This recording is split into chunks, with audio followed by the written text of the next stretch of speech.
ছেলেটার জন্য আসলে আমার খুব মায়াই লাগতেছে। বারে তুই তো কত কথা বললি। আজকে ব্যাপারে একটা জিনিস ঢাকা থেকে আসছে সেমিনার অ্যাটেন্ড করতে। আমি সেমিনার অ্যাটেন্ড না করে যাও সাংঘ ক্রিয়া তাতেও করতেছেন। তারপর একটা মাইয়া মানুষের সাথে হ্যাঁ আম্মু, আমি তোমাকে বারবার বলতেছি যে আমার একদমই এইসব নিয়ে কথা বলতে আর ভালো লাগতেছে না। দাদু ফোনটা রাখো তো, আমি যে সিদ্ধান্ত নিয়েছি সেটাই করব। হ্যাঁ রাখো। এই মেজাজটা গরম হয়েছে, কোথায় যে রাখলাম? ব্যাগেই তো রাখছিলাম। কি এখানে? কি রে, কি খুঁজছিস আমার পাগলের মতো?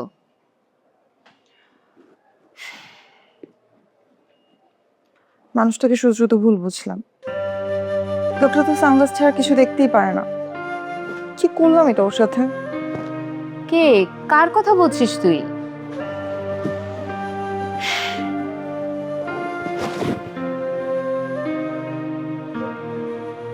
আরে ওই যে বললাম না, রেল স্টেশনে দেখা হয়েছিল, আমার দিকে তাকিয়েছিল ওই ছেলেটা।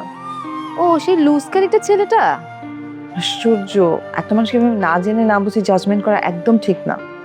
আর তাছাড়া ছেলেটার জন্য আসলে আমার খুব মায়াই লাগতেছে। বারে তুই তো কত কথা বললি। বলেছি ওভাবে জানতাম না তাই, বাট আমার মনে হয় এইভাবে জাজমেন্ট করা একদম ঠিক হয়নি আমার। একদিনের ব্যবধানে একেবারে উল্টো সুর। নিশ্চয়ই দেখা করেছিস। আরে ছাড়ো তো এসব কথা। আচ্ছা এখন বলো তো সানগ্লাসটা কোথায় রেখেছো? ওটা খুঁজে লাগবে, খুব ইম্পর্টেন্ট। ও সানগ্লাস ছাড়া একদম কিচ্ছু দেখতে পারে না। অ্যাক্টিং অ্যাক্টিং দোস্ত, এগুলো সব অ্যাক্টিং। ছেলেদের অ্যাক্টিং সম্পর্কে তোর কোনো আইডিয়া নেই, সব ছেলে ছাত্রা। ঠিক আছে, অনেক হয়েছে। সবাইকে এভাবে জাজমেন্ট করা একদমই ঠিক না। আর শোনো, সব থেকে ইম্পর্টেন্ট যে ব্যাপারটা, তুমি সানগ্লাসটা দেখেছো কিনা সেটা বলো। ওইটা আমি ময়লার ডাস্টবিনে ফেলে দিছি। হোয়াট? আরে আমি কেন আমার ঘরে অন্যের সানগ্লাস রাখতে যাব? আরে নাই তো। তাহলে আমার সানগ্লাস নিয়ে চলে গেছে মামা। এটা কোনো কথা? তুমি এখানে কেন সানগ্লাসটা ফেলতে গেছো? আচ্ছা আমার কি জানা ছিল তোর জীবনে এই সানগ্লাসটা এত ইম্পর্টেন্ট হয়ে দাঁড়াবে? আমি কালকে মামা আসলে জিজ্ঞেস করব। এখন এসব বাদ দে, জরুরি কথা। আমার এনজিওতে একটা নতুন প্রজেক্ট আসছে, প্রজেক্টে আমি চাচ্ছি তুই ঢোক। তো তোর সিভিটা আমাকে দিয়ে দে, আমি দেখি কি করা যায়। আজকে ব্যাপারে একটা জিনিস ঢাকা থেকে আসছে সেমিনার অ্যাটেন্ড করতে। আমি সেমিনার অ্যাটেন্ড না করে যাও সাংঘ ক্রিয়া তাতেও করতেছেন। তারপর একটা মাইয়া মানুষের সাথে না ভাই, সমস্যা নাই। আমি আমার বসকে বলছি, আর বলে কয়েকদিন ছুটি ম্যানেজ করছি।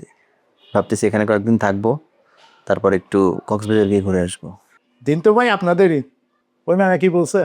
সানগ্লাস আছে নাকি আচাইটা আছে? কালকে নিয়ে আসবে বলছে। এটা কোনো কথা হইল? গ্যালাস ছাড়া আপনার তো বাইরে চলাফেরা কঠিন। আচ্ছা ওই মেয়ে ফের কোনো কমন সেন্স নেই? আমার যে চোখে সমস্যা, এটা মেরে বুঝতে দেননি। ও ভাই যে কথা, আপনার তো ভাই বড় ট্যালেন্ট আছে। হ্যাঁ। খুব মজা নিচ্ছেন না? Enjoy enjoy enjoy.